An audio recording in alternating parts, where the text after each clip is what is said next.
Soal posisi Menteri Pemuda dan Olahraga dan Menko Polhukam yang masih kosong setelah reshuffle kabinet, Presiden Prabowo Subianto enggan menjawab secara gamblang soal kapan dan siapa yang akan mengisi kursi tersebut. Presiden hanya meminta publik menunggu. Hal tersebut disampaikan Presiden usai meninjau Sekolah Rakyat Menengah Atas 10 di Jakarta Selatan pada Kamis siang.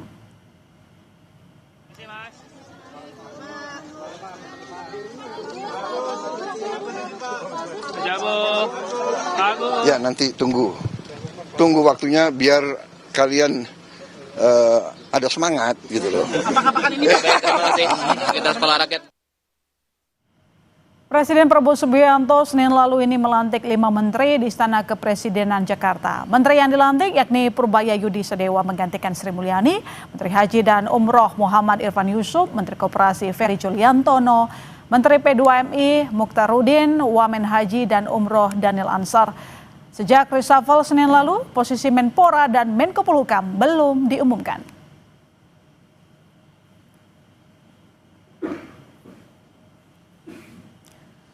Fraksi Partai Gerindra menghormati keputusan Rahayu Saraswati Jojo Hadikusumo yang mundur sebagai anggota DPR periode 2024-2029. Fraksi Gerindra juga akan mendalami proses selanjutnya setelah pengunduran diri ini. Sekretaris Fraksi Gerindra Bambang Haryadi mengatakan pihaknya menghormati asas demokrasi karena Rahayu Saraswati mendapat mandat dari daerah pemilihan Jakarta 3 yang meliputi Kepulauan Seribu, Jakarta Utara, dan Jakarta Barat.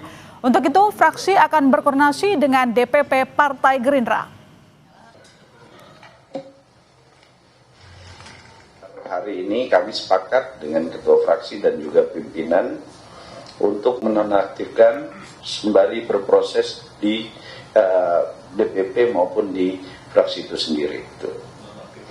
Nonaktif karena yang beliau sudah menyatakan ingin mengundurkan diri, kan? Otomatis kalau sebenarnya beliau kesalahan kata yang disampaikannya dalam sebuah siniar atau podcast pada 28 Februari 2025. Dan walaupun niat saya sebenarnya ingin mendorong entrepreneurship, terutama di zaman transformasi digital yang membuka peluang seluas-luasnya di dunia ekonomi kreatif, saya paham bahwa kata-kata saya telah menyakiti banyak pihak. Terutama yang saat ini masih berjuang untuk menghidupi keluarganya, bahkan untuk masih bisa bertahan hidup. Kesalahan sepenuhnya ada di saya. Oleh sebab itu, melalui pesan ini, saya ucapkan permohonan maaf yang sebesar-besarnya atas ucapan dan kesalahan saya.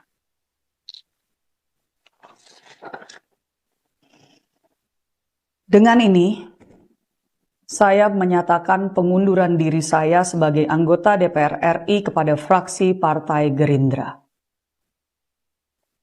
Saya berharap masih dapat diberikan kesempatan untuk menyelesaikan satu tugas terakhir, yaitu pembahasan dan pengesahan RUU Kepariwisataan yang merupakan produk legislasi kami di Komisi 7. Di kesempatan ini, izinkan saya untuk juga menyampaikan terima kasih yang tak terhingga kepada semua masyarakat di Jakarta Barat, Jakarta Utara, dan Kepulauan Seribu yang telah memilih saya dan memberikan kepercayaan kepada saya untuk menjadi wakil Anda di periode ini. Ya saudara, setelah perombakan kabinet 8 September lalu, posisi 2 menteri masih lowong. Untuk posisi Menko Polhukam akan dijabat sementara waktu oleh Menteri Pertahanan Syafri Samsudin, sementara nama Menpora pengganti Dito Aryo Tejo masih teka-teki. Mengapa 2 posisi ini belum diumumkan? Apa pertimbangannya? Kami akan membahasnya bersama Wakil Kepala Staf Kepresidenan M. Kodari dan Direktur Eksekutif Parameter Politik Adi Prayitno. Selamat petang Pak Kodari, selamat petang Mas Adi. Selamat petang. Terima kasih telah bergabung di Kompas Petang. Saya langsung ke Pak Kodari dulu kalau begitu. Nama Menko Polhukam apakah sudah dikantongi oleh Presiden? Ya, kata Presiden tadi kan sabar kepada teman-teman, nanti akan ada waktunya. Jadi yang penting bahwa tugas pokok dari Menko Polhukam, kemudian Menpora yang masih belum ditentukan pejabat definitifnya tetap dilaksanakan dengan baik, dan kita sudah tahu bahwa ada pejabatnya pada hari ini. Untuk Menko Polhukam ada Pak Syafri Samsudin, Ya. seorang menteri yang senior, dekat dengan Pak Prabowo, berpengalaman dalam dunia pertahanan, sangat-sangat panjang, merangkap Menteri Pertahanan. Jadi saya kira tugas-tugas yang ada di Menko Polhukam pasti berjalan dengan baik. Kemudian untuk Kemenpora kan ada posisi wakil menteri. Saya kira pada hari ini kita bisa melihat bagaimana memang peran penting dari seorang wakil menteri ya, artinya dalam suatu situasi yang khusus, bukan hanya berbagi tugas dengan Menporanya, dengan menterinya, tapi juga bisa menggantikan ketika masih belum ada. Dan saya kira juga sama, siapa yang akan meragukan kapasitas dan kapabilitas Mas Taufik Hidayat. Beliau adalah salah satu atlet andalan kita pada masanya, juara dunia dan masih muda. Jadi memang proses-proses yang berjalan di Kemenpora tetap berjalan dengan baik. Oke, tapi artinya memang posisi Menko Polhukam maupun Menpora sudah dikantongi, atau justru mungkin ada potensi Pak Syafri yang nanti jadi Menko Polhukam juga? Nah, saya kembali kepada adagium waktu saya dulu menjadi pengamat ya, bahwa kalau bicara reshuffle hanya Tuhan dan Presiden yang tahu itu. Saya kira Mas Adi Praitno kalau ditanya juga kembali adagium itu. Oke, cuma Presiden dan Tuhan yang tahu. Tapi pertanyaannya begini sih Pak Kodari, ketika diumumkan di istana, kita jadi bertanya-tanya kenapa dua posisi tidak diumumkan sekaligus? Apa alasannya?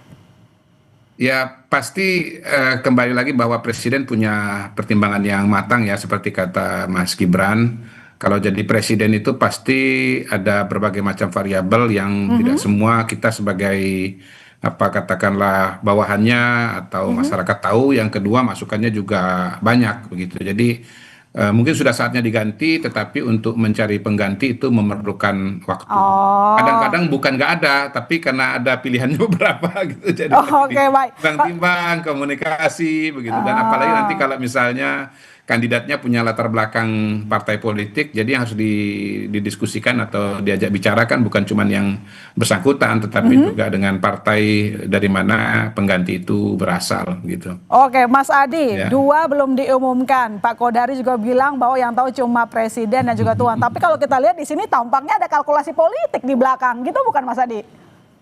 Saya termasuk yang meyakini bahwa sebenarnya Bang Kodari ini sudah punya bocoran. Bocornya itu bukan halus, tapi bocor tebal. Tapi karena belum resmi diumumkan oleh Presiden dan pemerintah, tentu belum disampaikan secara terbuka oleh publik. Nah, ini pertama kali mungkin dalam sejarah ketika ada reshuffle tapi penggantinya tidak langsung diumumkan dan tidak segera dilantik.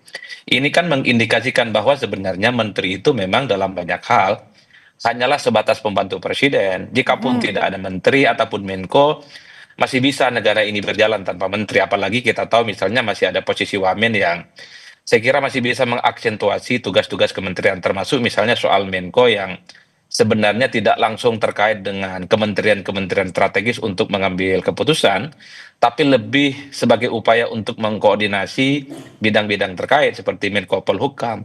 Kan sebenarnya yang bisa mengeksekusi keputusan-keputusan strategisnya adalah kementerian-kementerian terkait di dalamnya. Wajar kalau kemudian ini saya sebut sebagai pertama kali mungkin dalam sejarah di mana reshuffle tidak langsung ada pengganti yang diumumkan dan dilantik. Yang pertama di situ. Nah, yang kedua tentu publik berspekulasi, pasti ada sesuatu yang sedang dibicarakan secara serius soal posisi menteri ini. Karena kan spekulasinya sampai detik ini masih cukup liar ya. Misalnya soal posisi Menteri Pemuda dan Olahraga. Katanya kemarin kenapa tidak diumumkan dan tidak dilantik? Karena yang bersangkutan sedang berada di luar kota. Tak lama setelah itu kan muncul nama-nama. Ada Putri Komarudin, seorang politisi dari Golkar. Kemudian tak lama setelah itu muncul nama Raffi Ahmad. Kemudian disusul nama Moreno, ya seorang politisi, anggota DPR dan saat ini adalah kadernya Gerindra. Tiga nama ini yang belakangan ini memang memenuhi spotlight soal bagaimana menjadi Menteri Pemuda dan Olahraga. Tapi di antara nama ini ya kalau saya sih menduga rasa-rasanya memang lebih dekat ke Gerindra, ada kecenderungan mungkin akan mengisi posisi itu karena pada saat yang bersamaan sudah ada kader Partai Golkar yang kemudian menggantikan posisi Menteri P2MI. Mas Adi, kalau misalnya kita fokus bahas soal Menko Polhukam begitu, apakah reshuffle ini berkaitan juga dengan aksi demonstrasi kemarin? Karena yang dicopot adalah Menko Polhukamnya. Kalau kita mau jujur ya sebenarnya mendengarkan statement dari istana dan pemerintah itu dibantah dan tidak ada kaitannya dengan urusan protes dan demonstrasi. Dan bahkan kalau kita mau jujur sebenarnya Pak Menko Polhukam dalam hitungan beberapa bulan memang tidak terlampau kelihatan ke publik. Saya menduga jangan-jangan ada faktor lain yang memang tidak ada kaitannya dengan aksi demonstrasi ataupun protes dan itu tidak disampaikan kepada publik. Kalau ini misalnya terjadi reshuffle pasti ada resistensi, ada kegaduhan dan protes-protes yang mungkin secara perlahan tercium oleh publik. Oleh karena itu, kalau saya membaca rata-rata secara umum reshuffle kabinet yang terjadi pada 5 menteri, menteri biasa dan 1 Menko, saya menduga memang pertama memang alasan desakan publik, yang kedua adalah perbaikan kinerja, dan yang paling penting rasa-rasanya memang soal posisi-posisi strategis kementerian tertentu sepertinya ada kecenderungan akan diorkestrasi ataupun ditempati oleh orang-orang yang selama ini menjadi bagian dari inner circle kekuasaan Prabowo secara langsung. Misalnya Menteri Koperasi kan sebelumnya adalah Budi Ari yang harus diakui sebagai bagian dari Projo diganti dengan Ferjul ya, Ferry Juliantono yang saya kira memang dalam banyak hal adalah orang-orang yang cukup dekat dan identik dengan Pak Prabowo Subianto. Publik juga menduga posisi Menko itu sangat mungkin akan ditempati oleh orang-orang yang sangat paham betul dengan bagaimana keinginan visi misi dan Oke. semua gagasan-gagasan besar yang dimiliki oleh Pak Prabowo Subianto. Disitulah kemudian sepertinya sedang mencari kira-kira siapa yang terbaik. Mencari siapa yang terbaik, Pak Kodari. Kami tetap Iya. minta bocoran nih. Sebenarnya apakah nama Menko Polhukam bisa dipastikan dari latar belakang TNI misalnya militer? Iya. Pertama, saya memang nggak tahu, jadi bukan pura-pura nggak tahu.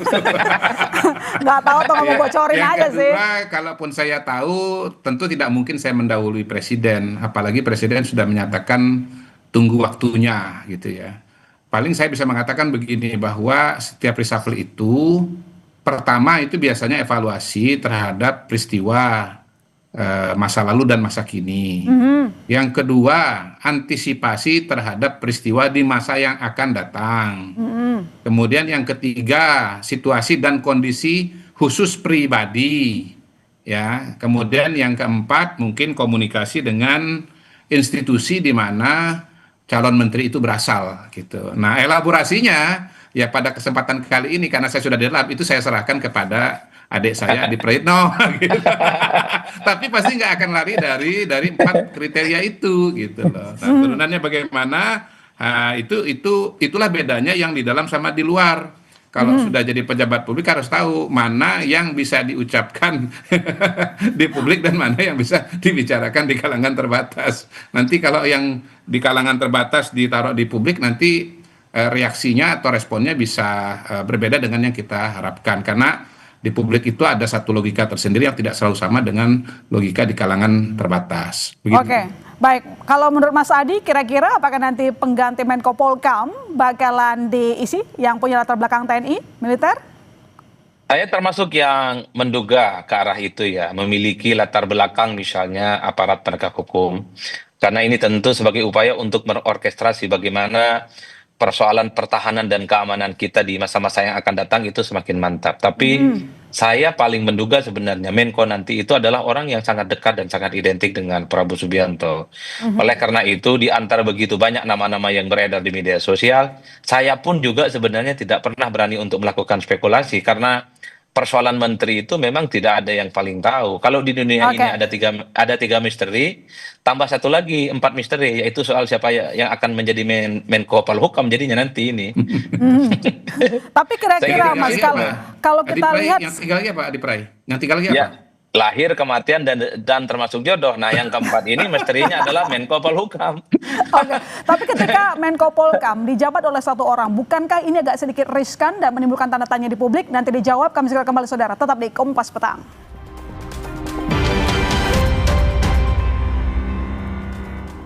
Pak Kodari, saya punya pertanyaan. Ini Pak Syarif punya banyak tugas ya tampaknya di kabinet. Sekarang tambah jadi ad interim di Menko Polhukam begitu. Apakah ini tidak membuat kinerjanya jadi tidak efektif karena kebanyakan kerjaan sih? Oh tidak. Oh, enggak. Pertama begini, kapasitas orang kan berbeda-beda ya. Ada yang bisa multitasking. Kita ingat dulu zaman Pak Harto ada yang namanya Pak Habibie itu itu berapa tugas itu yang beliau kerjakan. Saya pernah punya pengalaman juga Menteri BUMN ya, di zamannya Bu Rini Sumarno. Saya ketemu dengan Bu Rini. Itu meja beliau itu penuh dengan prospektus semua BUMN yang ada di bawah Kementerian BUMN itu. Itu bayangkan itu ada berapa banyak yang harus dipantau. Kemudian yang ketiga memang tadi kembali sudah ada posisi wakil menteri ya. Di Menko Polhukam itu ada Pak Ludwig ya, Pak Ludwig beliau sering memimpin rapat. Saya kalau dalam rapat-rapat koordinasi sering ketemu dengan Pak Ludwig Paulus, dan saya kira kembali lagi seperti yang saya sampaikan di depan bahwa antara menteri dengan wakil itu bisa berbagi tugas ya, salah satunya dalam manajemen isu, manajemen program, dan karena itu tidak akan jadi masalah. Oke, Mas Adi, nama Menko Polhukam yang baru belum diumumkan. Kira-kira apakah ini tanda bahwa Presiden sangat hati-hati begitu memilih sosok pengganti? Ya, saya kira memang itu mengkonfirmasi bahwa sebenarnya untuk mencari pengganti Menko Polhukam itu bukan perkara gampang. Sekalipun sebenarnya banyak sekali sosok-sosok penting di sekitaran pemerintahan dan istana kali ini memiliki kapasitas, kompetensi, dan kemampuan untuk menempati posisi itu. Kalau saya membaca kecenderungan rata-rata secara umum, untuk dua posisi yang saat ini kosong di posisi menteri, saya melihatnya ini terlampau sepi dan tidak terlampau banyak juga yang bicara, terutama dari unsur-unsur pemerintah, ataupun jubir istana, ataupun PCO. Kemungkinannya ada dua hal, ya takut salah statement, yang kedua ya takut dipelintir-pelintir halus. Belakangan ini kan memang banyak sekali statement-statement yang sebenarnya substantif itu penting, karena kemudian cherry picking, dipotong-potong, kemudian menjadi sesuatu yang viral, dan itu bisa menimbulkan kontroversi yang tidak berkesudahan. Sepertinya semua pejabat publik di negara kita, termasuk DPR dan pemerintah, cukup hati-hati saat ini untuk mengeluarkan statement-statement yang tidak terukur dan belum menjadi sebuah fakta politik. Makanya ketika Bang Kodari sekalipun ketika ditanya off the record, ditanya soal siapa posisi menteri yang saat ini kosong, tidak berani menjawab karena takut juga saya pelintir soalnya.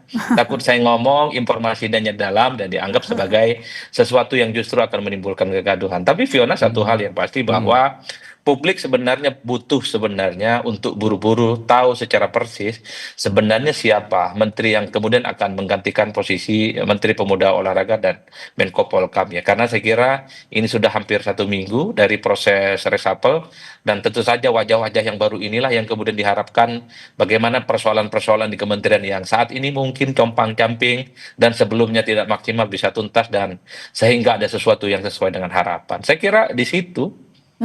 Baik, saya ke Pak Kodari. Dari Menko Polhukam coba kita bergerak ke posisi yang lain yang juga masih kosong. Rahayu mundur dari DPR. Apakah memang Rahayu ada indikasi bergabung ke kabinet? Ya, mungkin sebetulnya Pak Prabowo kasih kesempatan tadi untuk Mas Adi dan kawan-kawan termasuk Kompas TV. Karena kebetulan kan yang barusan disebut inisialnya R juga itu. Oh, inisialnya R. Ya, kalau secara latar belakang mungkin masuk akal ya, karena pertama beliau masih relatif muda, yang kedua memang ketua umum Tidar, ormas pemudanya dari Partai Gerindra begitu, dan karena itu ya kalau bicara kalkulasi politik, hitung-hitungan, diskusi, saya kira justru ruang demokrasi dan ruang keasikannya itu di situ gitu. Saya sih percaya bahwa Presiden juga sebetulnya memperhatikan betul suara publik. Jadi bukan mustahil sebetulnya Presiden sedang istilahnya itu sedang testing the waters, sedang cari-cari nama yang beredar dari publik begitu. Jadi bukan mustahil sebetulnya diskusi kita seperti ini ya, analisa, usulan dari tokoh-tokoh, dari para ahli seperti Mas Adi Prayitno, itu bisa memberikan masukan dan ilham kepada beliau gitu. Ingat bahwa yang namanya pemerintah, apalagi presiden, itu selalu harus relate dengan masyarakat, kondisi masyarakat. Di depan tadi kan sebelum kita diskusi ada program ada tayangan mengenai Pak Prabowo datang ke sekolah rakyat.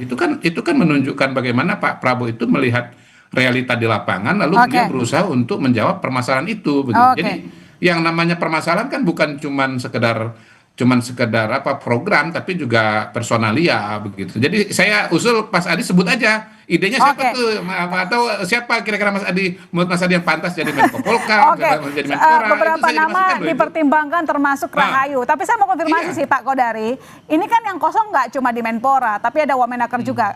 Saya konfirmasi aja sih, apakah Rahayu ada indikasi bahwa ke sana?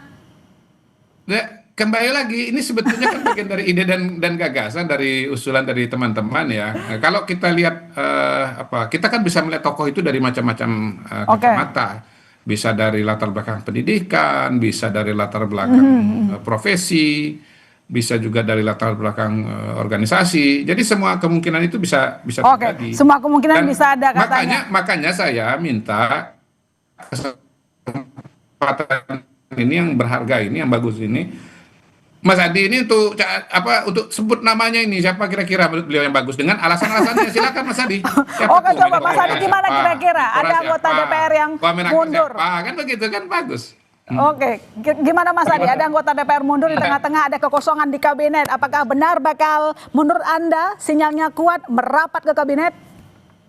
Kalau mau jujur sebenarnya beberapa hari yang lalu sebelum Mbak Rahayu Saraswati itu mundur sebagai anggota DPR, di antara 3 nama yang sudah saya sebutkan di awal itu tadi, yaitu mulai dari Putri Komarudin, kemudian Raffi Ahmad dan Moreno, saya memang lebih condong cukup meyakini ada kecenderungan bahwa yang akan jadi Menteri Pemuda dan Olahraga itu adalah Moreno ya. Mengingat posisinya adalah sangat muda, pengalaman politiknya di parlemen beberapa periode jadi anggota dewan dan tentu saja adalah kader Gerindra, sesuatu yang bisa dijadikan sebagai guidance, dianggap sebagai pantas untuk menjadi Menteri Pemuda Olahraga. Tapi ketika Mbak Rahayu kemarin mundur, nah ini kemudian agak jadi gambling publik karena apapun bicara tentang kapasitas, kompetensi, kemampuan politik, termasuk juga jejaring dan kemampuan dalam manajerial, saya kira memang Mbak Saras cukup mumpuni. Itulah yang saya kira per hari ini publik juga sudah mulai bergeser soal kemungkinan siapa yang akan menjadi Menteri Pemuda Olahraga. Bahkan inisial R yang disebut oleh Mr. Q ini lebih condong menguat belakangan ini sebagai sosok yang potensial untuk menempati menteri yang di depan kantor GBK itu posisinya. Ini yang saya kira sedang menjadi teka-teki dan publik sebenarnya ingin menunggu kapan kira-kira kepastian ini akan diumumkan soal pengganti 2 menteri yang saat ini sedang kosong. Karena secara prinsip publik itu taunya adalah menteri-menteri yang baru itu memberikan harapan-harapan baru, dia bekerja dengan maksimal. Kalau dalam Menteri Pemuda dan Olahraga adalah supaya prestasi dan kepemudaan kita itu semakin mantap dan semakin hebat. Karena apapun judulnya, belakangan tahun ini misalnya kita sangat jarang menempati podium-podium penting untuk olahraga-olahraga yang bergengsi. Bahkan seperti bulu tangkis sekalipun sudah beberapa tahun kita itu juga sangat absen untuk menjuarai posisi-posisi strategis. Jadi menurut Anda kalau misalnya Rahayu gabung udah memenuhi kriteria belum, Mas Adi? Oh, ini bukan hanya memenuhi kriteria, cukup mantap dan cukup soheh untuk menjadi Menteri Pemuda dan Olahraga. Oke. Pengalaman politiknya saya kira sudah cukup teruji ya. Ayat yang tepat apa Mas Adi? Biasanya kalau Mas Adi ada ayatnya. Pak Kodari, tapi sekali lagi yang dipertanyakan oleh publik adalah ketika sekali lagi pelantikan, tampaknya nama-nama yang lain begitu gampang, bahkan untuk sosok Menteri Keuangan gampang loh diumumkan, tapi 2 sosok ini Menko Polhukam dan Olahraga kok tampaknya begitu sulit. Apa sih yang mempersulit dan maksudnya ya apakah memang ada tarik ulur sehingga belum diumumkan juga 2 nama ini? Begini, kalau Pak Purbaya itu sebetulnya penjelasannya agak sederhana. Beliau itu memang cukup sering presentasi juga di depan presiden. Dalam beberapa kali rapat kabinet misalnya, saya juga menyaksikan Pak Purbaya tampil dengan presentasinya. Dan beliau ya seperti Ibu Sri Mulyani juga kuat dan kaya dengan data. Nah, yang kenapa kemudian Pak Purbaya, hemat saya, memang selama ini Pak Purbaya itu approach-nya atau POV-nya, point of view-nya itu memang berbeda dengan Bu Sri Mulyani. Jadi dalam suatu fase pemerintahan kita memang pendekatan yang dianggap cocok adalah pendekatan POV-nya Bu Sri Mulyani. Oke, kalau gitu kenapa yang Menko Polhukam dan Menteri Olahraga yang tidak cepat diumumkannya? Pendekatan rem. Tapi kalau Mas Purbaya itu kan pendekatannya kan pertumbuhan, pendekatan gas ya. Nah, mungkin peristiwa yang terjadi belakangan ini ya membuka mata. Saya kira kita baik. bisa memahami lah. Baik, kita Mas tunggu Purbaia nanti dengan nama dua penjelasan menteri yang kembali di belum DPR. diumumkan ya. Dua menteri yang diumumkan, Menko Polhukam dan juga Menteri Olahraga. Terima kasih Pak Kodari, terima kasih Mas Andi telah Sama-sama. bergabung di Kompas Petang.